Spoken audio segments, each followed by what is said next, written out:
Hello friends, तो आज होने वाला था मेरी बेटी डुगू का मुंडन। तो मुंडन के लिए हम लोग पहुंच गए माता रानी के मंदिर सुबह सुबह। और फिर वहां पे ना मैं बहुत ज़्यादा नर्वस थी क्योंकि डुगू बिल्कुल भी एक जगह बैठती नहीं है। और मुझे बस टेंशन थी कि वो पता नहीं मुंडन करने देगी नहीं देगी और रोए ना या उसको कोई चोट ना लग जाए। तो बस फिर हमने भगवान का नाम लेके किसी तरह स्टार्ट किया। तो उसको बैठाने के लिए मुझे फ़ोन की हेल्प लेनी पड़ी क्योंकि वो ऐसे तो बैठ नहीं रही थी। तो मैंने उसको वीडियोस दिखा के और फिर बैठाया। फिर उसका धीरे धीरे मुंडन का प्रोसेस स्टार्ट हो गया।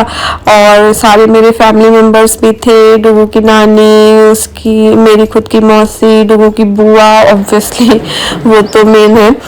तो यहाँ पे मुंडन का प्रोसीजर स्टार्ट हो गया था। और वो कहते हैं ना कि वो कुछ माता रानी की कुछ कृपा थी या क्या, कि स्टार्टिंग में तो मतलब उसका इतने आराम से मुंडन हो रहा था कि मुझे खुद ही बिलीव नहीं हो रहा था कि इतने आसानी से कैसे वो करा ले रही है। फिर ऐसे हम लोग थोड़ा इधर उधर बातें कर रहे थे, एंजॉय कर रहे थे सब लोग। फिर वहाँ पे सब ड्रम वो होते हैं ना, वो ढोल वगैरह सब बजाने आ गए धीरे धीरे। तो उनको उनकी आवाज़ से या क्या धीरे धीरे वो इरिटेट होना थोड़ा स्टार्ट हो गई थी। बट हम लोग उसको कन्विंस कर रहे थे कि वो थोड़ा सा फ़ोन में बिजी रहे। और बस इसी तरह हमारा मुंडन कंप्लीट हो रहा था। हमारे में जो मुंडन होता है वो या तो पहले साल बेबी जब 1 ईयर के अंदर होता है तब करा लेते हैं, या फिर जब वो 3 साल पे मतलब वो तीसरे में होता है तब। तो मैंने इसलिए जैसे ही वो 2 की कंप्लीट हुई मैंने तुरंत ही उसका फिर मुंडन करा दिया, क्योंकि मुझे लगा फिर वो और ज़्यादा बड़ी हो जाएगी तो अच्छा नहीं लगेगा कि उसके बाल ना रहे। और यहाँ बाल बताए उसके जा रहे थे, दुख मुझे हो रहा था क्योंकि बिल्कुल अच्छा नहीं लग रहा था कि उसके बाल जा रहे हैं। बट फिर भी ये तो एक रिचुअल है तो करना ही है। फिर यहाँ मम्मी उसको किसी तरह से उसका, क्योंकि वो क्या हुआ ना, सब आवाज़ सुन के वो बिल्कुल से इरिटेट हो गई, वो फिर भागने लगी। तो उसको यहाँ पे हम लोग मम्मी बलून वलून दिखा के किसी तरह उसको रोकने की कोशिश कर रही हैं। फिर इस तरह से करते करते हमारा मुंडन बहुत ही आराम से बहुत ही अच्छे से हो गया। हमने सोचा भी नहीं था उतना। और ये डुगू की बुआ, उसके बाल, हमारे यहाँ क्या होता है, जो बाल होते हैं वो बुआ आटे की लोई में कलेक्ट करती है। तो वो यहाँ पे सब फिर उसको उसी लोई, फिर उसको लोई को पानी में मतलब नदी में सिरवा दिया जाता है। और यार देखिए कितनी क्यूट लग रही है ये इसका मुंडन हो गया है। और उसको हम लोग कुछ खाने पीने की चीजें दे के उसको किसी तरह बैठा रखे। फिर यहाँ पे जो नेक वेक और ये सब देने की रस्म होती है भी सब हो गई थी। और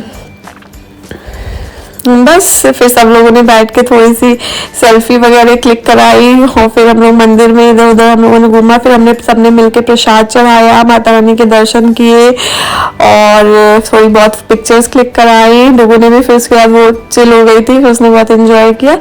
फिर हम लोग घर आ गए क्योंकि हमें शाम को हमने उसके मुंडन के लिए एक छोटी सी पार्टी थ्रो की थी जिसमें सिर्फ हमारे क्लोज रिलेटिव्स और फैमिली मेम्बर्स ही थे। और ये देखिए ये डुगू, ये इसका पूरा गेटअप है।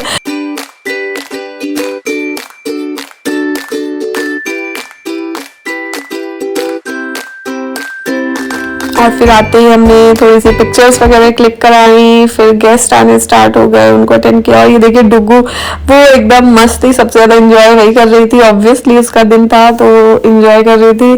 फिर हमने केक कट किया। और डुगू तो अब केक कट करने में एकदम प्रो हो चुकी है, उसको केक कट करना बहुत ही ज़्यादा पसंद है।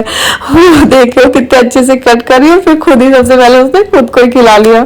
तो उसको बहुत पसंद है केक कट करना। इवन वो अपनी वीडियो भी वाली बहुत बार देखती है। फिर बस सबने फोटोज वगैरह क्लिक कराई। थोड़ा डांस वगैरह डुगू ने यहाँ पे देखो कैसे डांस किया है। फिर डांस वगैरह किया, खाना वगैरह खाया और फिर हम आ गए घर। तो ये था छोटा सा डुगू का मुंडन ब्लॉग। आप प्लीज़ कमेंट्स में बताइएगा कि आपको कैसा लगा। तब तक के लिए bye, thank you for watching.